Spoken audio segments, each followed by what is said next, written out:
Welcome back, Red Spotters, to Red Spotlight Podcast. I'm your host, Alexis Soto, joined by David Francisco, the podcast that brings you all of the stories coming out of the world of movies and so much more. Of course, we're coming off the heels of what may have been the longest, and I mean in terms of like duration and length here, podcast we may have ever recorded.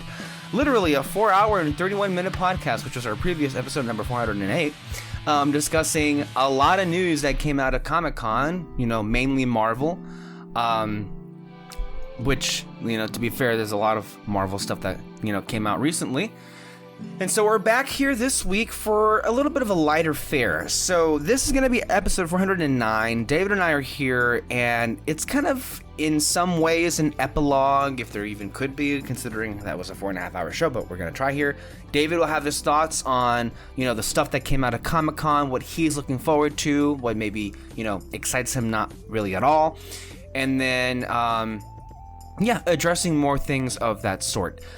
A bit of a programming note, of course, in episode 410, which would be our next podcast, Peter and I will be getting into Jordan Peele's latest film, Nope, which I feel really bad for because no one's talking about the film really anymore because so much news has broke with, with Comic-Con and Marvel. And then, of course, HBO Max is dead, which that will also be discussed in the next podcast that will provide hopefully more nuance. And I think, look, as I mentioned to David before the fact, I really do, with this podcast, hope to provide much more nuance, much more context than the average, person out there that talks about, how, about the things that we talk about, but doesn't really get anywhere close to providing, the viewer with the big picture overall. And I feel like over the years, we've done a pretty good job of, doing just that. So that's the programming for this month. And yeah, that's where we are. This is episode 409. So David, first and foremost, I do want to congratulate you. I don't know, maybe you and your sister, who knows, maybe even Sergio. I mean, we can't really know for sure, but congratulate you two for, I know maybe she has, I don't know if she has. I'm just speaking out of my ass at this point, but congratulate you two on somehow being able to finish a 4.5-hour podcast. How did you enjoy it? How did you react when you saw the fucking runtime of it? I was just mainly surprised because, I mean, I knew you had we were gonna have a lot to say about Comic-Con and everything, but I just didn't think it was gonna be that long. I thought at the very least 3 hours, 3.5, but just an extra hour long. 4.5. Yeah. Half an hour more and it would have been 5 hours. Mm-hmm. That's crazy. It really is. But in my view, I definitely had a lot to say in terms of like where, Marvel is right now. And it's not just like a one size fits all statement you can say to what's going on. There's a lot I feel a lot of people aren't really discussing when it comes to Marvel Studios and their projects. And, I feel like, I mean, I even warned people at the top of the podcast, like, hey, we're probably not gonna, say nice things about 99% of what was announced. So, and I feel I was correct in that because, and also, not that I was expecting, the opposite to be true. I kind of expected to be disappointed with what was announced, and so I was. But I want to get your thoughts on the matter quite clear. So, what did you make, basically, of Marvel's presentation at Hall H? Now, if you'd like, you can get into, trailers or, project analysis. But overall, what did you make of what they had to offer? I mean, overall, honestly, it just doesn't really capture me much, especially because some of the new ones coming out, I feel like are kind of unnecessary. Like, what is it? Which ones? Echo, Coven of Chaos. Honestly, Thunderbolts doesn't grab my attention all that much, especially because they keep killing off their villains, and so it's just kind of like, okay, which villain here is gonna like which one am I really gonna care about? With the Suicide Squad, James Gunn went with the silliness of it. Like he got Polka Dot Man on it, and we're all kind of like, what the fuck are you gonna do with him? And like he even thought the same thing. It's just he literally said that he looked it up. What's the dumbest villain in DC or something like that? And so I just don't. They keep killing off their villains, but I would also say, and I think you feel the same way as well, and that is, well, there's not really much of a selection to pick from. For one, yes, Marvel's, they kill off most of their villains, but then even then, they're not really that captivating. And I think, like, here's the biggest contrast, and why the Suicide Squad films work is DC Comics has every villain imaginable and then some. I mean, they have so many villains to pick from. Like, look how many of them were in James Gunn's Suicide Squad. I'm not even just talking about like the main team. Look at the first team that was like so unceremoniously killed off as an actual Suicide Squad. There were so many characters. And then also I point to Harley Quinn. Look at how many villains are in all of DC Comics that are like memorable and likable. They have enough villains to pick from that they even had an episode in season 3 where they had an award show for all of the villains in DC. That was the whole episode, literally. Like Harley and Ivy were nominated for like best couple. Like that. And by the way, that was an amazing episode. I don't know if you saw it. Oh, I haven't seen the newest one. So yeah, because like Harley Quinn just dropped its last week its first 3 episodes of season 3. And oh my goodness, that was a great concept. But you see, I think that kind of like brings the disparity between DC and Marvel when it comes to villains. DC, they can make like the Suicide Squad work because they have so many villains to pick from.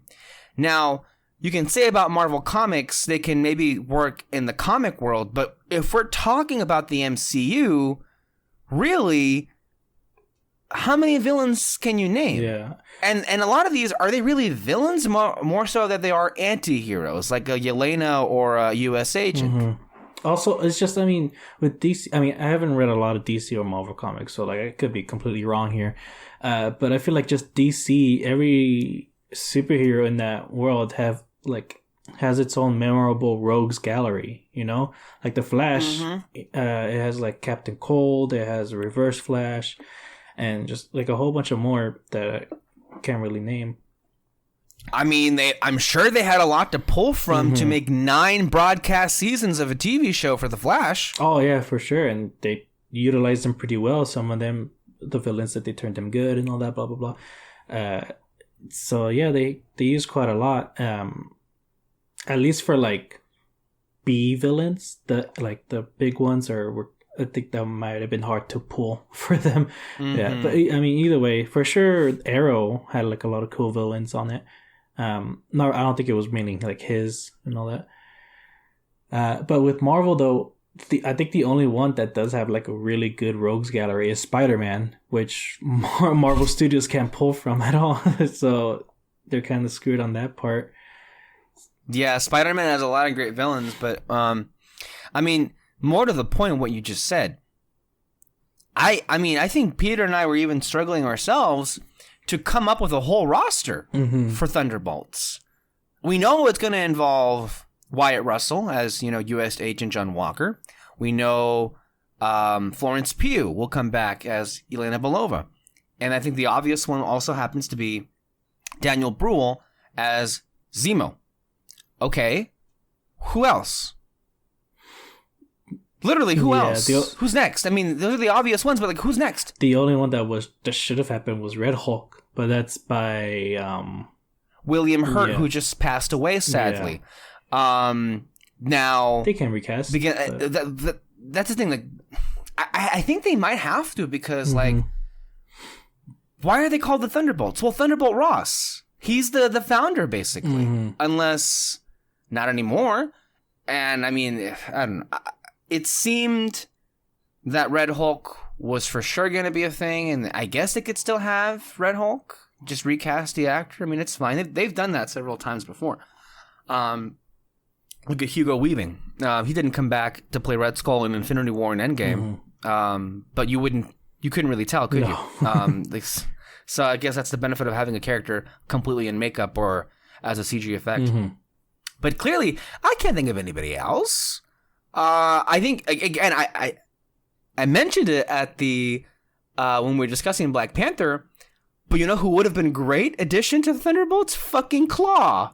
Andy Serkis. Oh my god, that's so true. Dude. But guess what? They fucking killed him. They fucking wasted him. God, Ulysses Claw was such a good villain. Like, how many villains in the MCU have there been where they just reveled in being a shitty person and you know, came off so well? It was fucking Andy Serkis. And guess what? They put a bullet in his head. That one, I have to say, of all of the villains that have been killed off, that's the one that pissed me off the most. Because there was so much potential with the kind of charisma that Andy Serkis. And guess what? If you kept him around, hey, perfect candidate for Thunderbolts. Yeah, for sure. Perfect. With his connection to the black market and the underground world, perfect. But no, I guess, okay, well then, we got to keep looking. Who else? All right, what have been the recent villains? Well, Wanda, no, she doesn't fit this, first of all, but I guess she's dead, whatever. She's not, but that's what they want to make us believe, that she's dead. Okay, well, there's Agatha. But again, I don't think Agatha would really fit the bill for what this team is. Okay, but at least she's alive. I think I can see more in it, but he's a sorcerer. Like, I think like the Thunderbolts have to be a more grounded, like, you know, street level, kind of like. Okay, sure, Mordo, but like again, Mordo, we haven't touched on him at all. There was even a whole like, even in Multiverse of Madness, the Mordo from our 616 universe is not even around. So again, there's not really much to say on like where he is. Okay, then who's? I guess they could put a Skrull in there, maybe. Considering like what happens after a secret invasion, which that's a whole other thing. Nobody knows what's going on. All right, well.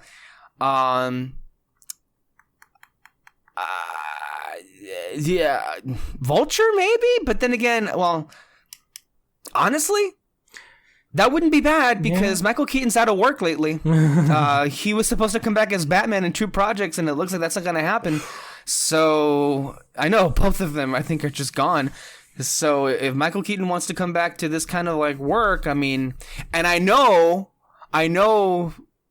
Technically speaking, they banished him to the Morbius verse, if you want to call it that, but who gives a fuck? Just bring him back. I think Vulture would work nicely with this group. I mean, that's a character. Why not? Help me out, David. I'm really struggling. I don't know who else I can name. I don't know. That's just all the ones you named. I guess they could do, if not Red Hulk, they can also have Blonsky. Oh, yeah. Who will be making an appearance in She-Hulk from what the trailer suggests. I don't know if any Daredevil villains qualify. I know the only people that have come back are Charlie Cox and Vincent D'Onofrio, but... I mean, they can... I don't know. There's the 3rd season, the final one that you didn't watch. Bullseye? Yeah, Bullseye. He can come back. Right. But that would suggest that Kevin Feige would want him to come back. That's a whole different other issue. Again, like they're kind of hamstrung, but like what they're willing to pull from and what they're not wanting to pull from. Okay, well, again, who are we left with? I'm struggling here. The Flag Smashers are not a thing anymore, so that's done. I mean, some of the villains in the Netflix shows. I know Luke Cage. That first season he had like a brother or something, like a half brother. Right. He's still alive, but they never did anything after him. He could be fun. Yeah. He was a lot of fun. Yeah. I don't know. So you see how it's like it's hard to see the longevity of this like particular franchise if for the first film I can't even tell you who they're gonna get. Yeah. Yeah, I don't know. It just seems like that one just kind of seems like a bit of a mess. But yeah. Anyway, but from the other projects, Guardians 3, I'm excited about. You know, it's James Gunn. It's the last one, and from what I've heard, I'm actually kind of happy about it. Apparently, Rocket's gonna play a big role.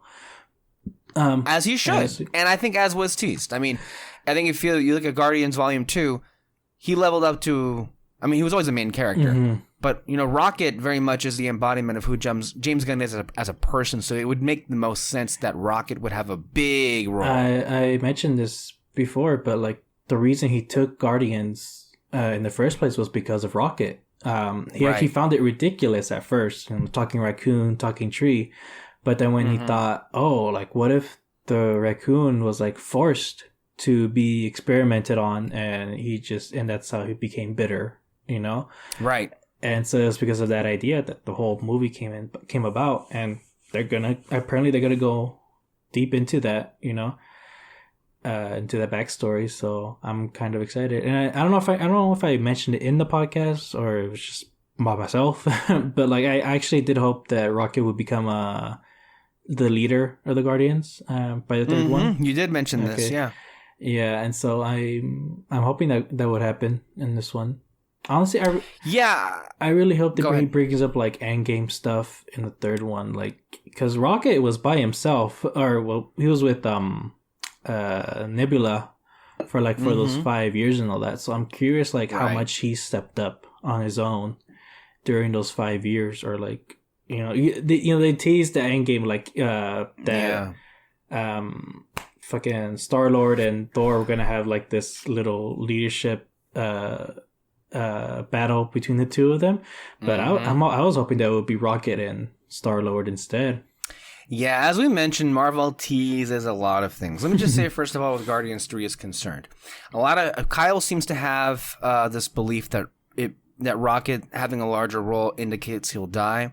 I don't think that's what's going to happen. If anything, there are some other characters who I think are more primary candidates for dying. First of all, I'm really torn about like. I don't even know what they're going to do with Gamora and Quill. I think what I heard, I can't say if this was true, but what I heard is Gamora is now the leader of the Ravagers and that they're hunting down the Guardians, which, okay.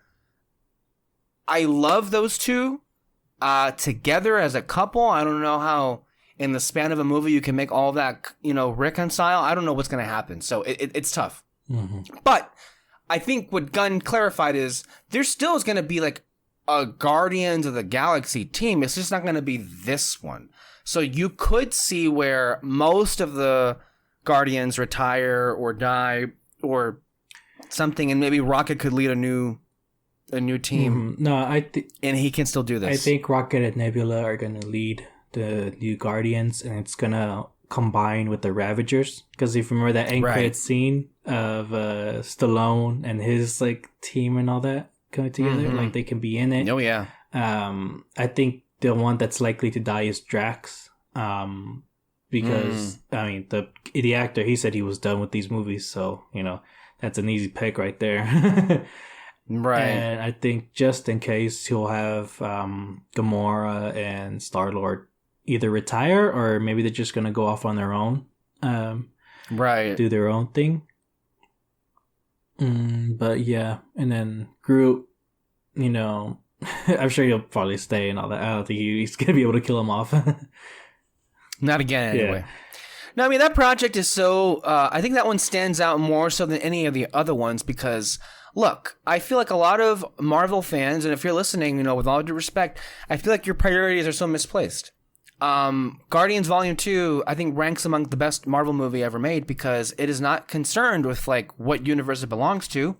It is concerned with telling a story about characters and spending time with these characters and making you actually try to feel things.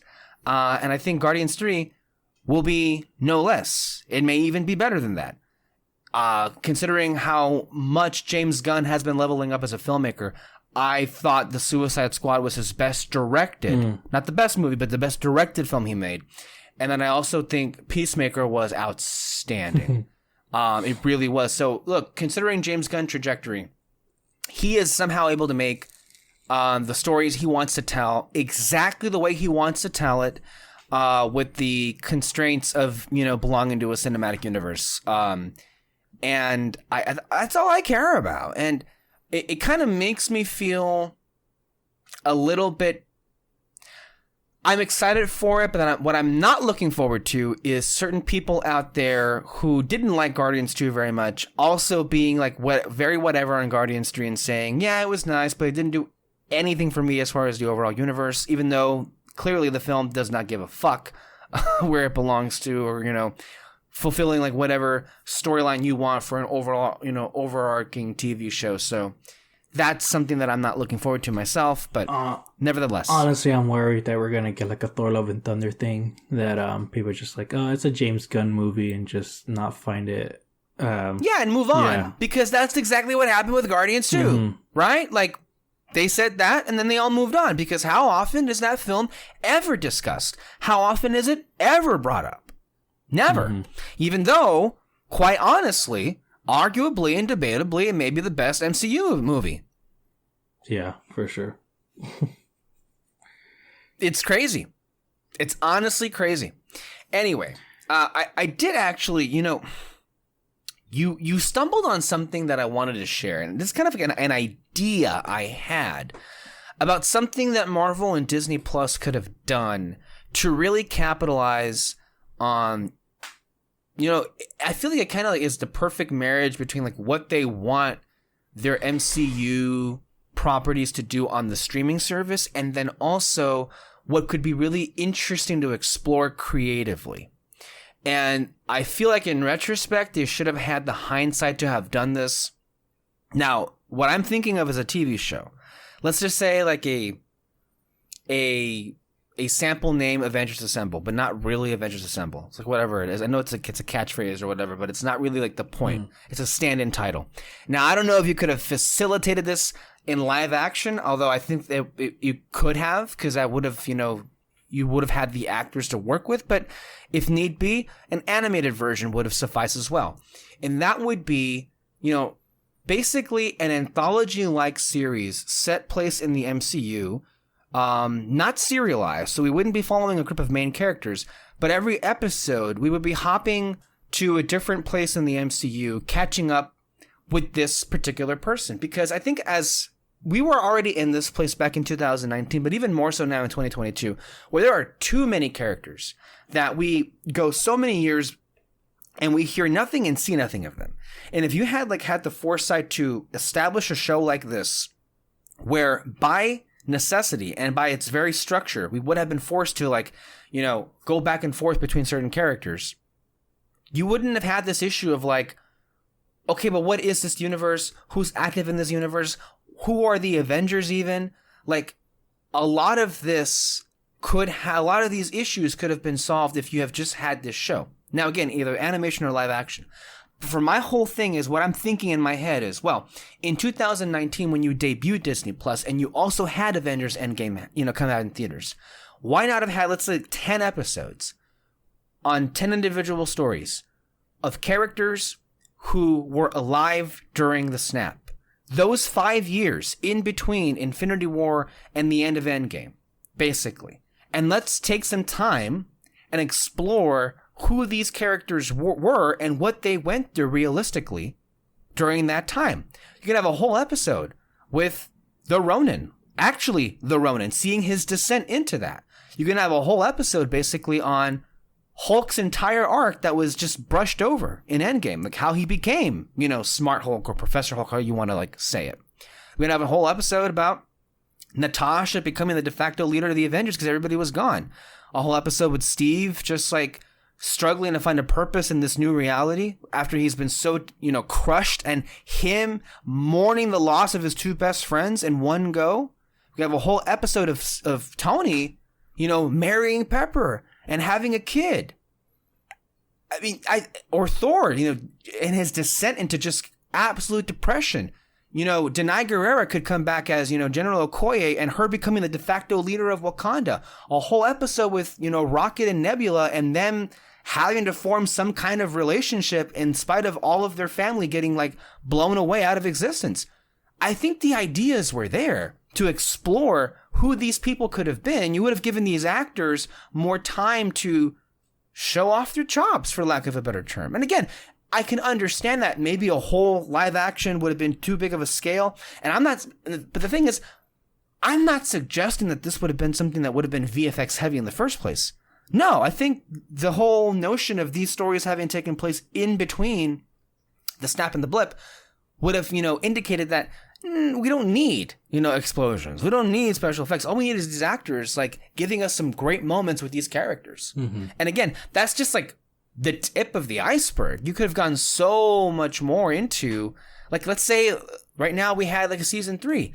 All right, well, let's look at what else do we need to do to make up for how underutilized some characters are. For instance, we mentioned last week, I believe, it was last week, that Thor Love and Thunder had a cut storyline between Val and Lady Sif. That there were seriously looking to explore a romance between those two characters. First of all, I'm mad as hell that was cut out completely, because I think it would have helped the film a lot. Mm-hmm. But if you had, let's say, a show like I'm suggesting in place, maybe you could have saved it for that show, and we could have had a whole episode of TV of Val and Lady Sif basically becoming a thing. We could have had more time with, like, the Mighty Thor, Jane Foster, if we had that show. For all of the issues, maybe this show could have solved the problem. Basically, I want the MCU to make better films. Mm-hmm. I want them to get over their worst tendencies. I want them to stop basically underutilizing characters and cutting out backstory. But with a show like this that I'm suggesting having, if it did exist, maybe you could have, like, not had an issue of people being so thrown off between the Wanda and WandaVision and the Wanda and Multiverse of Madness. If you had this show, maybe it could have built up Wanda's descent into villainy completely if you had this in place. Again, what this show could have done for the MCU is to actually provide context, is to actually build character, because they seem unwilling, quite frankly, to do so in just the Disney Plus shows that we have right now, and then also even more so in the films.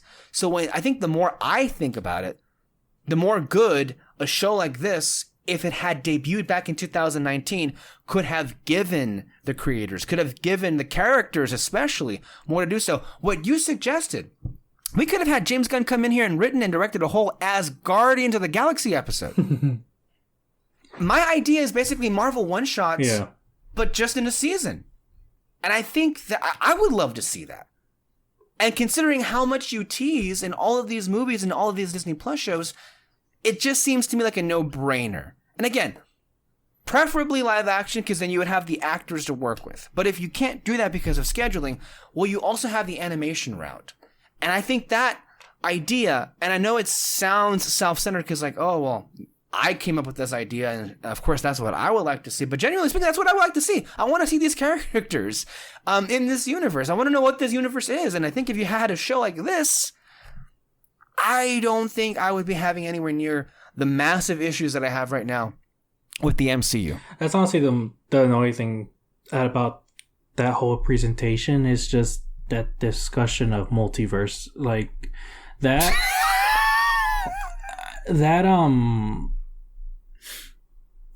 Spider-Man freshman year show. Like, I really thought I really wouldn't have minded seeing the beginnings of Peter Parker, like Tom Holland's Peter Parker, figuring out his powers, figuring out the swinging of it and everything, trying to balance out hiding his powers from Aunt May, but also high school and all that. Like, you could have had like a whole season where he's trying to become friends with Ned or something in that freshman year, and he finally by the end he was able to balance it out, and then you just ended off with him going home and he sees Tony Stark at his living room and all that. Like, you could have it could have been a cool one. Short series and all that, and that's it. But then now they're getting everything else on it. They're making animated, which well, it would have been fine if it was just like a standalone thing, like not part of the Marvel Cinematic Universe. But no, they want to connect it somehow to the Marvel Cinematic Universe, but then also not really connected to the Marvel Cinematic Universe. And it's kind of like, why are you making this so complicated for yourselves? Like, this makes no sense at all. Trying to do this thing. I mean, that's just the thing. It's just they keep making things so complicated for themselves, even though like the structure is right there. Like, it's literally right in front of you. If we can go, if like any one of us here can go, we're making a Falcon Winter Soldier show, and we can go, okay, you can do this, this, and this, and this, and when we watch the show, it's just something completely different, and we're kind of like, why would you do that? Like, there's nothing wrong with going about the first idea that you go with, because honestly it helps them prolong this whole cinematic universe, you know, getting into these little details. Like, I really thought Falcon Winter Soldier we're gonna get with the whole Accords thing, how the world is affected from the blip and all that. But no, I didn't mind that it was about... They touched on it, but it didn't come anywhere near to a solution. Mm-hmm. And again, that may have been okay if we had gotten a season 2 by now. Mm-hmm. Or a multi-season series. Again, another issue I have is the complete wasted potential with a lot of these Disney Plus shows. And again, not having either the desire or the foresight to understand that some of these shows, like Ms. Marvel and Moon Knight particularly, are worth exploring with multi-season stories, not just a 6-episode event. Mm-hmm. You know? That's my issue. One of my many issues I have with them, and I think you're correct. But on that Spider-Man thing, because I do have some thoughts on that. And I am disappointed about that, even though, because that was one of the few things I was actually looking forward to. But let me just say this. The idea of a Spider-Man animated series, a new Spider-Man animated series by itself that has no relation to the MCU, I don't think is a bad idea. Mm-hmm. Because there's been so many already, like, animated Spider-Man series that have been so good in their own right, and I just feel like another iteration of it is good. Mm-hmm. Good. I mean, I think Peter Parker's a very good character, very popular at that. There's so many stories to tell with him, so you want to do another one? Sure. Okay. There's nothing inherently wrong about that idea, and I also want to stress, there's nothing inherently wrong either with Marvel Studios, you know, investing in projects that are not related to the MCU, to their main continuity.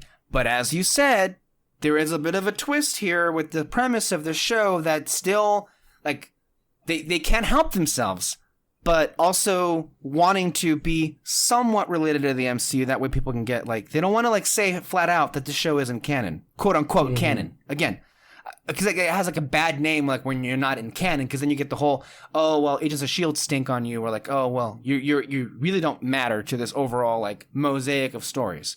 That's why, and that's what Marvel's all about, which is why they don't want to say up front like what's going on with Spider-Man freshman year. So I want to get that out of the way with. But I also want to say I was looking forward to the show because I genuinely think Tom Holland as Spider-Man is perfect casting. Mm-hmm. And I enjoy him immensely in all 3 of his movies. And all 3 of his films, there is stuff in them that I like and I enjoy. But at the same time, looking at all 3 of his movies, there's like a chasm of missed opportunity after missed opportunity. And I would say baffling creative decisions that I think stifled the overall potential of 3 movies already that they've had with Tom Holland. And I think, again, many of those issues could have been addressed and maybe even resolved if you told a story with him about his origin story, which they've never really cared to address. And so, admittedly, when this was announced first back in 2021 that, a show seeing how Tom Holland's Peter Parker would get his powers and him in his whole first year, that's intriguing to me because this is a Spider-Man I want to know more about, because I feel like that kind of speaks to how little the films have done to really get me to know that much about this character. And I think a show, now, realistically speaking, a live-action Spider-Man TV show on Disney Plus would never work because Sony would never allow that. They're much too anal about Spider-Man to begin with. And then also Tom Holland is so incredibly busy. Mm-hmm. all over the place. So that just wouldn't happen. It wouldn't work realistically. Also, he's 26 now. At this point, he wouldn't like. He started like doing Spider-Man when he was like 19 or 20, I believe, or 20 or 21. He still has a very youthful appearance, but he's also time has passed. So an animated series would have worked just fine. I have no issue with the animated series. But then out of nowhere, things changed, right? Because what has become evidently clear at this point is this is not the MCU Peter Parker. This is a variant, shall we say. And as one article described, it's basically another What If spinoff, where like, what if instead of Tony Stark being the mentor to Peter Parker, it's now Norman Osborn. Which I will say, it's not an altogether like bad idea. It's not. It's actually a pretty interesting twist. However, I hope this doesn't come across as like just another gimmick here. Although I will say, it's already been renewed for a second season. So at least they're thinking about the show more than just like a one-off here. And there's maybe more of a point and a purpose to it. I guess we'll see. So I'm torn a little bit, if I'm honest with you. Like I'm in favor of more projects not having to be so interconnected, but at the same time, I think the original idea for what this show was supposed to be was genuinely kind of interesting and actually something I wanted to see.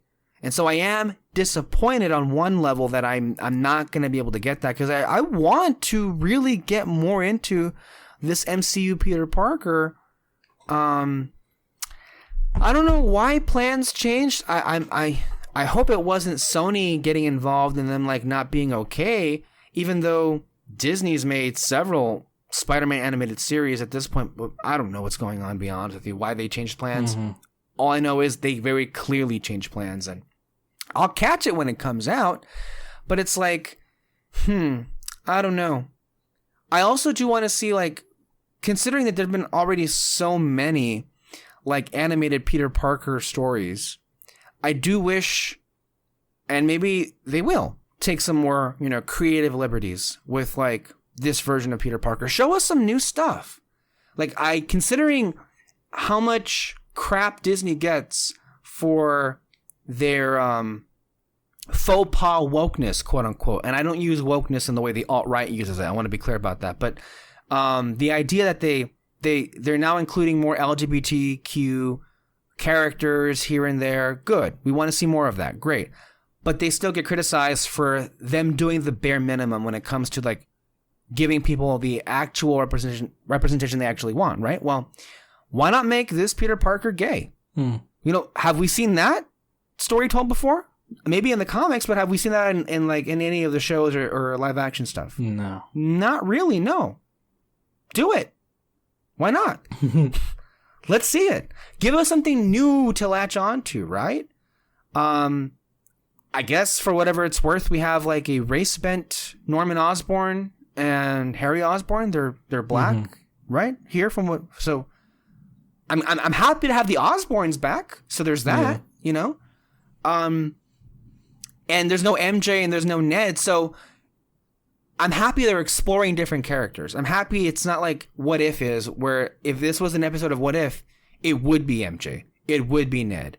It would be the exact same thing, but only slightly different. So I hope it means they'll take more risks and not just like stay more to what the MCU usually is, Yeah. But it does make me feel a little bit sad, because I really would have liked to have seen the MCU Peter Parker get his powers and how that first year was for him.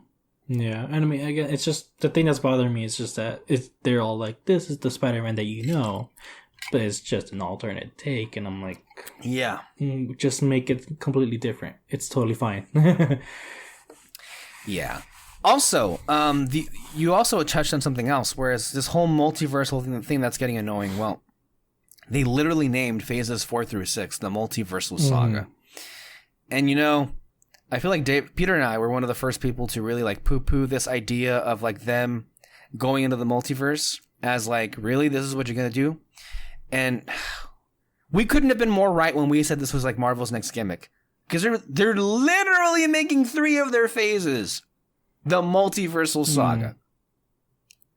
I mean, I didn't mind it at first, but mostly because they wanted to bring in characters. Because I honestly thought they were gonna bring in like the X-Men characters or some other character franchise that they don't have like into this whole thing, and just maybe hopefully do the whole. Well, I guess they did, David, because I mean, if we're gonna go off the idea that the X-Men and the mutants originated from Miss Marvel and the Jinn having crossed over from the multiverse, then I guess that does mean some way, somehow the X-Men did originate through the multiverse, right? Mm-hmm. But the thing that kind of like now bothers me is just they're not having fun with it. Multiverse of Madness was supposed to be the one where we're like, okay, let's see something different. Let's see like what they can come up with. And then we just do this montage of going through the multiverse, and then we just end up in one where it's just people go on red lights. Pizza balls. That's an example of Marvel like over-promising and not delivering. And so, like, I saw a video and people said, like, oh, it would have been hilarious if they put William Shatner as Professor X in Multiverse of Madness, because right, Star Trek. Yeah, and everything. I was like, dang, that would have been hilarious. Like, people were all mad, like, because they killed off the characters in that other universe, and all that. It's like, oh, it's disrespectful. But I'm kind of like, no, like, it's an alternate universe. We're probably never gonna come back here. Like, again, have fun. They were mad because it was a fuck you to them what they wanted this movie to be. Let's be real. Yeah, that too. That's why they were. But mad. like, I would have been all in with just them making a joke about it. Like, it's fine. Well, it seems like this whole thing has been building to Avengers Secret Wars, which, if you listen to our last podcast, it should tell you exactly what it's about. It's just a big universal, multi-universal battle. Okay. I mean, again, that would be fine, but just have fun with it. I don't just want, they're fighting themselves, but they're evil. Like, no, make a combination. Make, what is it? Like, there's a universe where Ghost Rider and Spider-Man combined and all that. Like, that could be fun. Just like, as long as it's fun or something. Mm-hmm. So what other projects did you? She-Hulk looks fine. I think I might find it funny. Who knows? But we'll see. Black Panther 2. That one's just I wouldn't say I'm worried. It's just I'm just more so curious, I guess, because it's just a big thing they have to tackle. Right. And I mean yeah, it's Black Panther 2, but no Black Panther really. I mean, T'Challa's not in it, so I'm just it is a curious thing to see. Although I did like that trailer. It did catch my interest. I loved the trailer. I thought. I mean, just like from a trailer by itself, like the work, the music work, the cuts of some scenes, the visuals that's were the thing so that good. I noticed is like I was like, where's the green screen here? I can't. Like, I can't see that's it. How you, man. That's how used we are about the damn green screen Marvel movies. Like, I didn't see any green screen there. Well, hey, don't speak too soon. You still got a couple months till the movie comes out. They can always go back and fuck it up, which is what they did with the first Black Panther. I don't know. I feel like this is the one that we're kind of like don't have to worry about much, at least from like a VFX standpoint, because I hope you're right. And it's just because it's a big thing they're tackling. I feel like they want to be careful about it, and so because with Love and Thunder, or like basically all the other ones, they're kind of like, who cares? Like, let's just we got to make changes. Oh well. But this one though, it's like, nah, you better fucking do it right for Chadwick, bitch. So right, basically, and because of all of that, I do wonder, considering that the first film, clicked so well with Academy voters.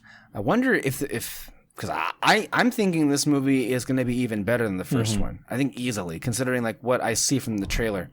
I wonder if this film gets back to a Best Picture nomination again. Hopefully. Again, we'll see how the terrain goes, but yeah. Black Panther seems genuinely interesting in a way that I didn't at all take into account before that trailer. After the trailer, okay, I want to see this movie, and I'm actually looking forward to it now. So again, that's a positive aspect here. All right. I literally don't see the point of Ant-Man and the Wasp getting a sequel. I mean, I don't mind it because okay, so there's a lot of stuff here.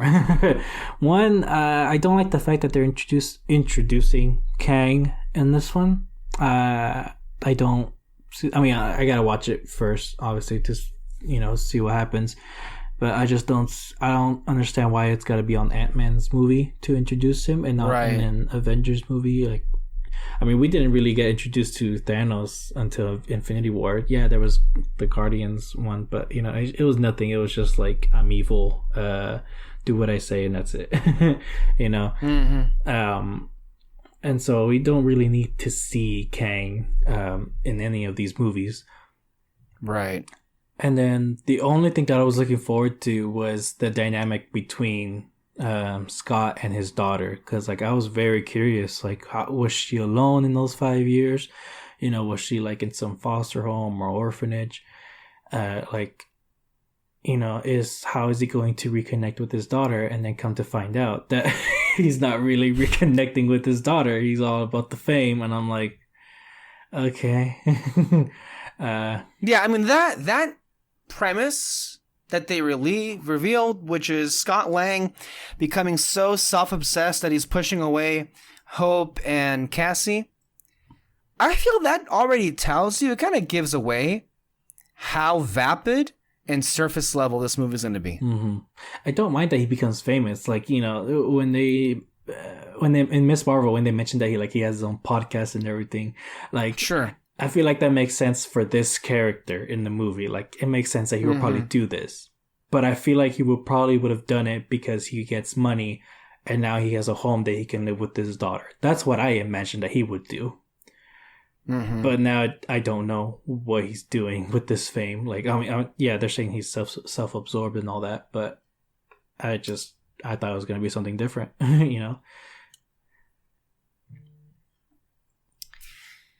Yeah, I don't know, man. I don't know. I don't really care either. Yeah. So, what else piqued your interest or didn't of the Marvel stuff that was announced? Iron Groot looks cute. That one I am looking forward to. What else did they announce?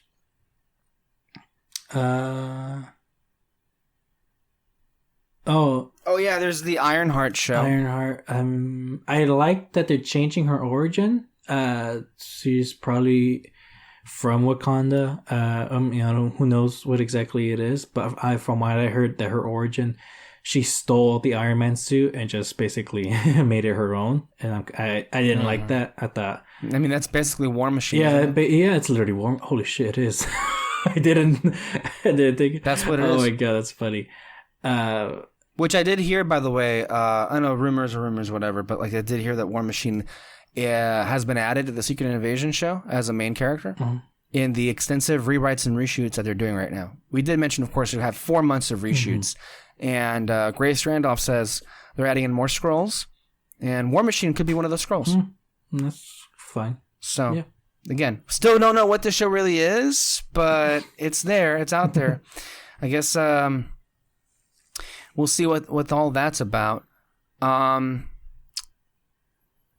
Yeah, I don't know. I guess at D23, this is one aspect of this we didn't really mention, but at D23, they are going to fill in a lot more of those empty spaces for Phase 6, I would think. And yeah, I guess we'll see what happens there. I would expect a lot more Shang-Chi on Phase 6's slate that was announced at Comic-Con. So, yeah, overall, as I mentioned before, Marvel's not doing it for me anymore.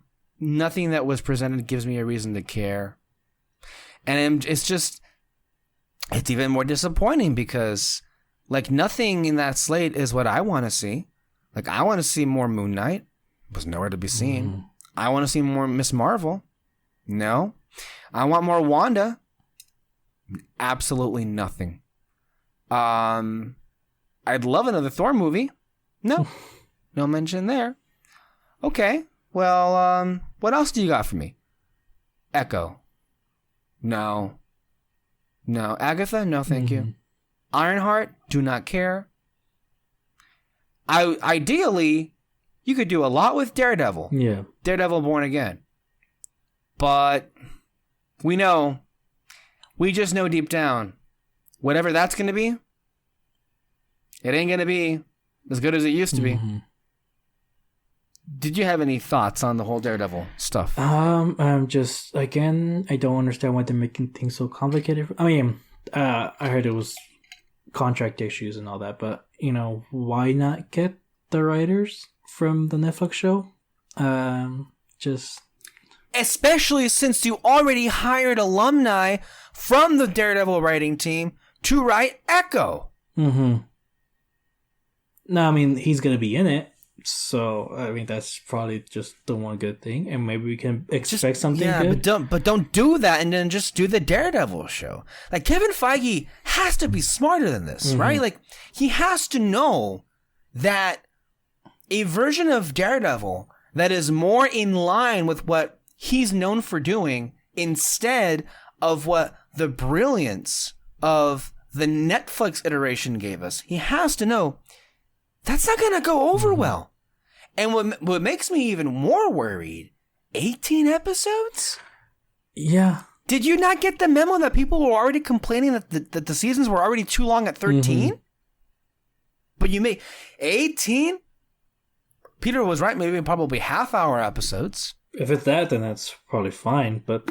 Okay, but still, it's like, why does this get 18 and not Miss Marvel? Miss Marvel needed 18 episodes, but you fucking threw her to the fire. That's why I was so pissed.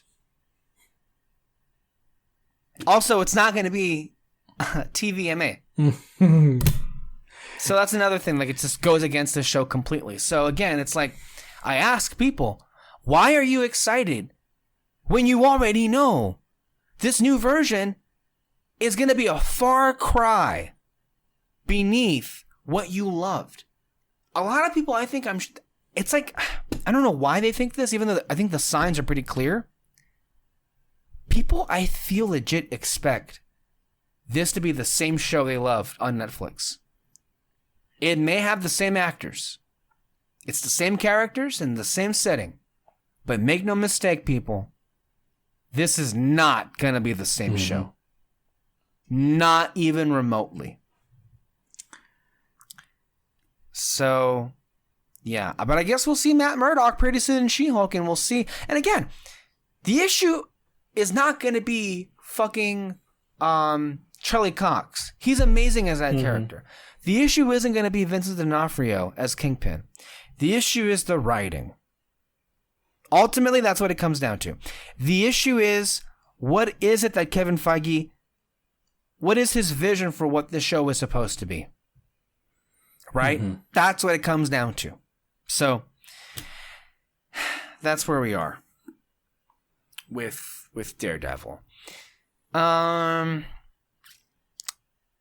I don't know, man. I feel like that's kind of about it. I do want to say,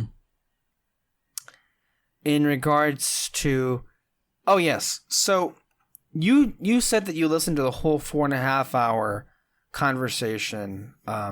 There was a little bit of, there's a section at the last hour that involves rumors regarding S.H.I.E.L.D. I also, and since you listened to it, recorded something like a 5-minute thing that I inserted at the end of that conversation to add more context to what was going on. So listen. Again, to have an actual discussion on it. The creator and showrunner of Agents of S.H.I.E.L.D., Marissa Tancharoen, and make no mistake, she was the boss when it comes to every decision made on that show. So was Jed, her husband, but she was the boss. Which makes me wonder, how come they're not referred to as the Whedons? they're a couple. They're married. So I mean, you know, you have the Russos, you have the Daniels. You call them the Whedons. I don't know. Like, it's maybe easier, but Marissa Tancharoen, I guess. Some people can't pronounce. Anyway, I even saw that Screen Rant like misspelled her name too. That was offensive. Really, of all things, but all right. Anyway, anything involving S.H.I.E.L.D., she knows, or she would know. And considering how close the Whedon family is to Marvel, yeah, it would make sense that she would know what's happening with characters that she created or she, you know, was involved with for 7 years. Okay.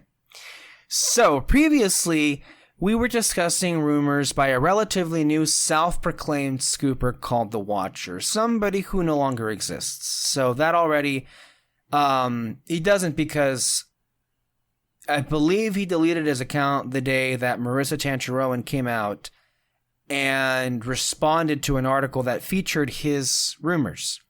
And part of what this person, The Watcher, was saying was that she and her husband Jed had been contacted by Marvel Studios to make sure they were okay with the idea that Chloe Bennett's character Daisy Johnson would be used, and that her origins would not be 100% exactly with what they were on the Agents of S.H.I.E.L.D. TV show. That was just one aspect of the overall rumor, and the rumor that this scooper was saying is, yes, Chloe Bennett's coming back, yes, it's Daisy Johnson. However, they kept changing. At first, in these rumors, he was saying that the origin would be changed. Then a week later, he changed that, or she, they, I don't know what the pronouns are for this person, I don't know. They clarified that it turns out they weren't going to change Daisy's origins, that they were going to be kept vague, kind of like what they're doing with Daredevil and like his whole past when it comes to the 3 seasons with the Netflix show. Well, you could certainly see how a lot of people were like a little bit suspicious about what this was and like how, you know, things kept changing here and there. Marissa Tancharoen went to Twitter and responded to an article that had his leaks and said, basically, gave our blessing, quote unquote, which is what this person was saying. First, I heard of this. Basically just denying a key aspect of those rumors, which all but completely call into question whether any of what this person was saying had any validity to begin with. And it even makes it look more suspicious that this person just took down their entire account. So, yeah, that's a bad look. Yeah. And I don't know what it really means, but I'm going to say it's not an altogether disaster, because I think, like, what did we learn by having these rumors out there? I think we learned a lot that people aren't willing to admit to themselves. So here comes a rant. That wasn't clear. First of all, and you tell me, David, if you think otherwise. But putting aside this Watcher's rumors to the side, we have to really just disregard a lot of them now because, well, for obvious reasons. But we need to be clear. This person was only like the 1,000th person out there that was saying, that claims to have sources to people close to Marvel. But it has been true that ever since January of 2021, there have been persistent rumors that Chloe Bennett would come back as that character in upcoming projects, namely Secret Invasion.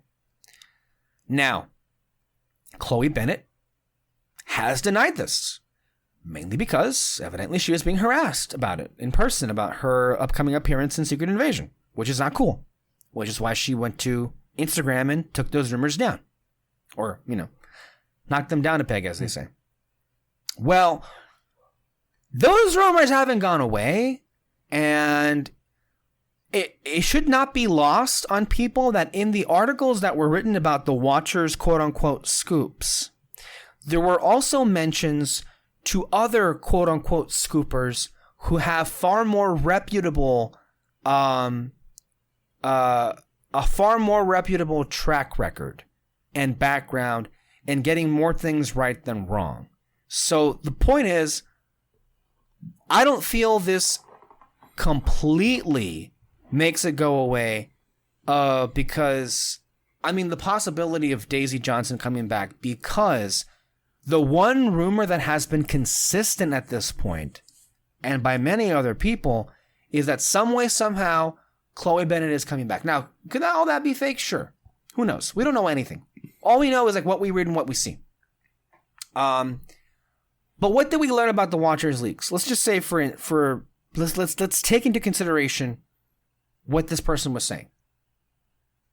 Considering how Kevin Feige is handling Daredevil, and that he is going to treat him and his whole past in the Daredevil 3 seasons as vaguely as possible.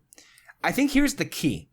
They're going to be vague, but they're not going to contradict. So what I'm betting we're going to see with Daredevil, not just in his show, but then also his appearances in She-Hulk and Echo, they're not going to contradict anything that happened in the Daredevil TV show.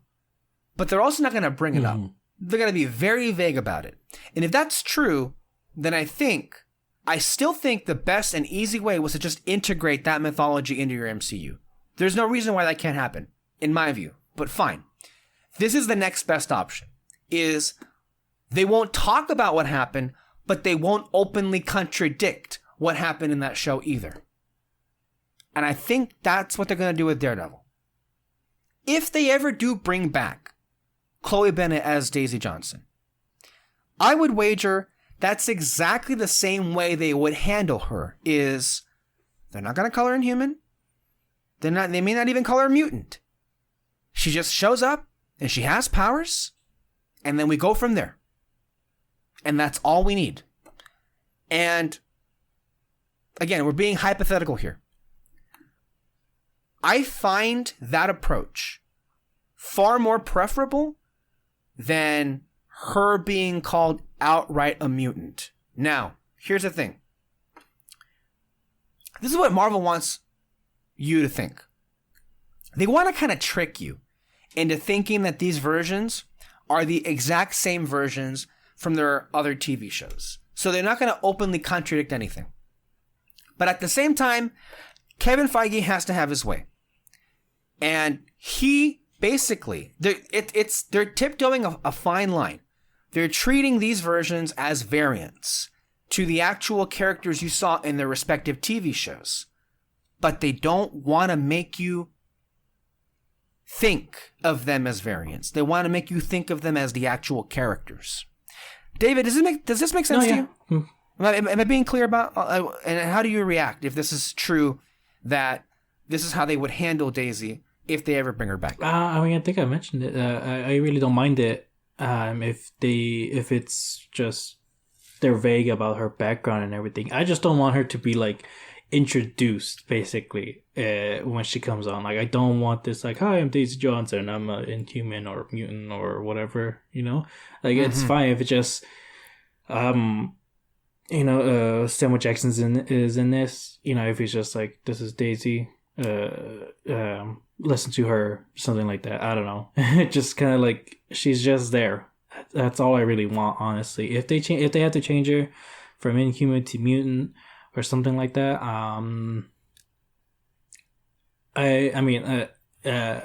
that's more complicated. It's a little bit more complicated, yeah, because like the whole point is that she accepts the fact that she's an Inhuman and all that, and she's dealt with like those people that hate Inhumans and all that.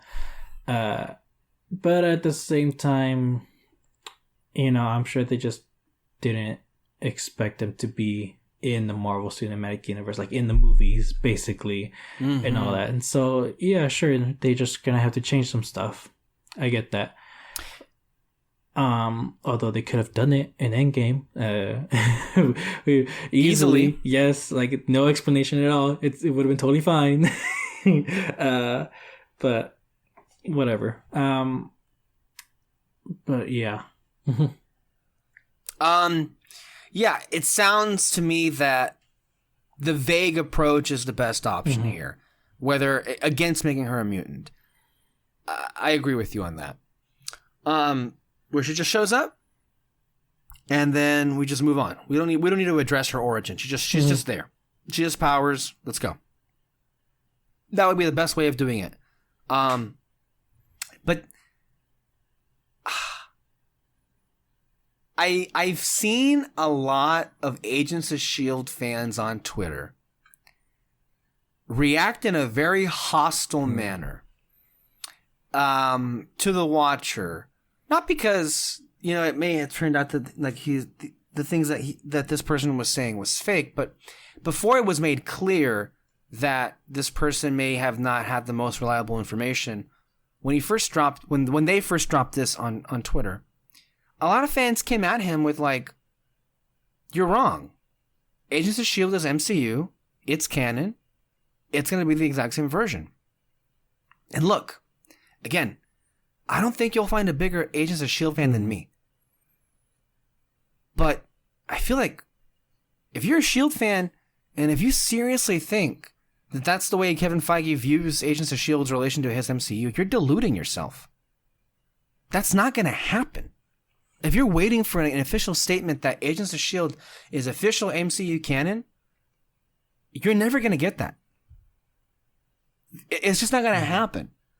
And I feel like you need to, as fans of this show, kind of reorient your priorities here. I feel like being so against them doing anything with Daisy just because it's not like the same version gets in the way of the potential good that can come out of this. Think of what good this would do for Chloe Bennett's career if she gets asked back to be in Marvel projects as Quake. Think Chloe Bennett is a talent that quite frankly is not, being utilized to her best potential, post Agents of S.H.I.E.L.D. If she was asked to come back here, imagine the doors that would open for her as an actor in this business. First of all, that's the first thing. Second, does it not occur to you how much good this would do to the popularity of the character and the popularity of the old TV show? If Chloe Bennett comes back as Daisy, in any capacity whatsoever, in these new MCU projects, does it not occur to you that would, flow traffic back to those 7 seasons that are sitting right on Disney Plus? And look, as Agents of S.H.I.E.L.D. fans, you should know a lot of people abandoned this show because they couldn't get past the first few episodes. Understandable, I get you, fine. And if you've been looking for a way to get people back into this series and to actually give it a chance, what better way is there than to have the star of the show come back into the MCU with these bigger projects? That's going to draw attention back to those old seasons and traffic back to those old seasons. And it would raise the profile and the popularity of the show. It would draw numbers on Disney Plus if they do that. So I'm just thinking of the overall legacy of Agents of S.H.I.E.L.D. now, after completed 7 seasons. There could be nothing better for its legacy if Kevin Feige, in fact, did ask Chloe Bennet to come back and be in the MCU as Quake.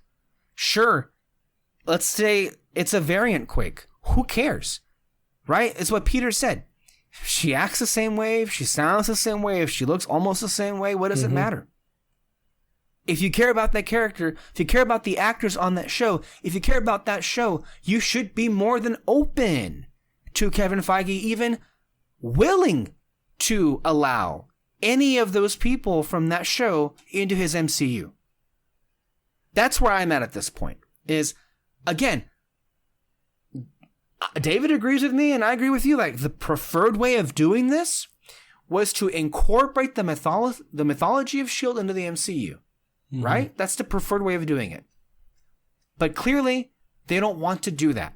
So what's the next best option here? The next best option is they bring her back and they're kept her origins vague. Because then the next best option after that is, well, they change it completely and then they begin to contradict things that happen on that show.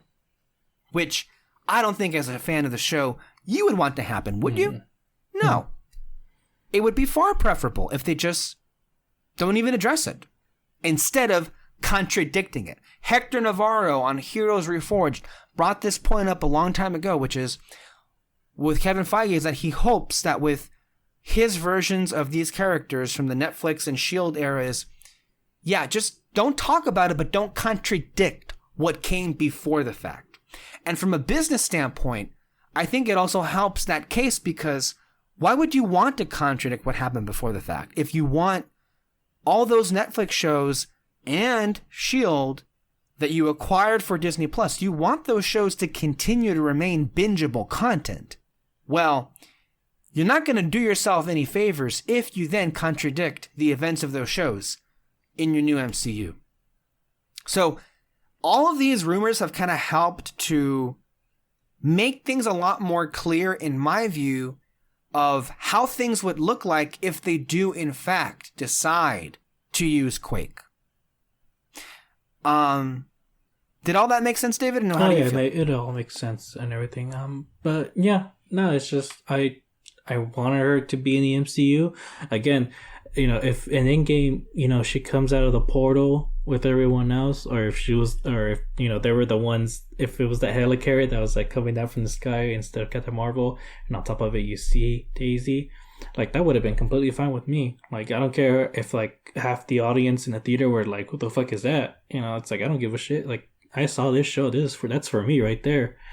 That's all I wanted. And so with this show, or with Secret Invasion, if she just comes in, goes, "Hey, this is the mission," that's all I want. Especially since, we're now at a time in which Marvel Studios and Kevin Feige do not give a fuck if you're lost, if you don't watch the Disney Plus shows. Because a lot of people were lost about what happened with Wanda, because they did not watch WandaVision when they were watching Multiverse of Madness. Like, wait, what the fuck? I had to watch the show? Yeah, you had to watch the show. If you didn't watch that show, you didn't get anything that was going on. I mean, you got like, oh yeah, there was a story where she had a family and whatever. But you don't really get the effect if you didn't watch the show. Yeah. Which is not what Marvel has decided they're going to do now. Which is something that they were warned about not doing, but they're doing anyways. Again, I mean, if it was an Avengers movie, that would have been fine for me, because I feel like Avengers, you still have to write it in a way that like you didn't see the other movies, right? So you have to explain some stuff. But either way, though, like for the Avengers movies are the ones that like if you saw all of them, great, you're gonna love this. But when they did that in Doctor Strange, I didn't like that at all. Yeah, there is that. Anyway, I do also want to say, though, before we go, The Flash was just confirmed to be ending with its 9th season of 13 episodes, coming either later this year or early next year. I don't remember what they said, but The Flash is supposed to be the end of the Arrowverse. We knew this was coming. David, your reaction? It's gonna sound mean, but like about time. I love The Flash and everything, and these last maybe 2 seasons they were fine. It's just CW, they don't put money in their VFX. They look really bad, and just you can kind of tell that Grant Gustin, the main actor, like he's kind of done with this show. Like you can see it honestly in his performance. I mean, it's been basically a decade of his life. Yeah, and so it's just, I'm kind of glad it's ending. Hopefully it's a good ending. One I can hopefully see a difference in his performance in this one. But yeah, I was sad that they canceled Legends of Tomorrow. That's the only one that I feel like could have gone on forever, because it's just it's such a wacky show, but like they do a good job at kind of developing these characters. Like it's just, I would think it would do well on streaming. I would say that would be a primary candidate and move over to HBO Max, give it a bigger budget. But then again, there will be no more HBO Max, so I guess there goes that. the CW in general is just not going to be a thing anymore. One of the things under the new regime is it's being sold off. I don't know whoever will buy the CW, but I would be very concerned about what that means for, of all things, Superman and Lois and Stargirl. No one's talking about that. But that's, I forgot that even existed. Is that HBO Max or CW? It's CW. Yeah. Okay. But that one's also a really good show, honestly. But yeah, Superman and Lois, like, it's honestly a fantastic show, and it would honestly be a waste to get rid of that. Yeah, especially at this point. I mean, there's a lot of things that would be a waste for Warner Brothers. Yeah, literally, from what this, what this could mean, basically.